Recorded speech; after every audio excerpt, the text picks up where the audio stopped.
Tanner at Coffee County High School is on 10-day suspension and facing criminal charges for disrupting school. His offense, he wore a skirt to class. 17-year-old Eric Bivens was suspended from school for defying school personnel. The principal says Bivens wasn't suspended for violating the dress code, but for distracting the learning environment. WAOP News 10's Gianna Caserta spoke with Bivens and the principal today. She's here now with the story. Eric Bivens told me throughout his academic career, he's been told to express himself and stay true to who he is. But he says that's what ultimately landed him in jail. This is the skirt that I wore that morning. Eric Bivens is a senior at Coffee High School. School is supposed to be a safe place where you can express yourself and not be worried about discrimination or anything like that. He says last Thursday he sat in a jail cell for wearing a girl's outfit to school. He's all like, "Come with me, sir." And I'm like, what did I do wrong? You know, I'm in dress code, I checked.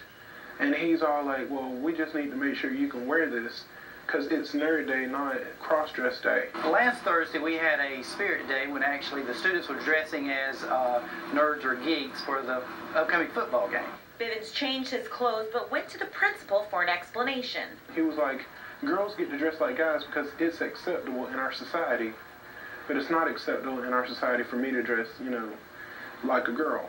That is not my judgment of wearing like girls wearing boys' clothes or something like that. This is a distraction. Again, this issue was a distraction to the learning environment, not the dress code. But Bivens put the skirt back on later in the day, and that got him in trouble. Principal Greg Tanner says Bivens was being defiant, and that's why he was suspended. From freshman year to, senior year, they pulled all my referrals, and apparently I had 24. Due to Bivens' disciplinary history and being insubordinate to administrators and faculty, he was arrested and charged. It cost me my education, my future. Bivens says he just wants to get back in school so he can graduate on time, and if he could do it over again, he would stick to wearing pants.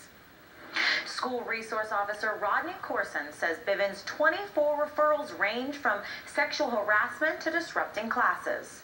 Eric Bivens is suspended pending a tribunal hearing that will decide his future at Coffee High. Atlanta Braves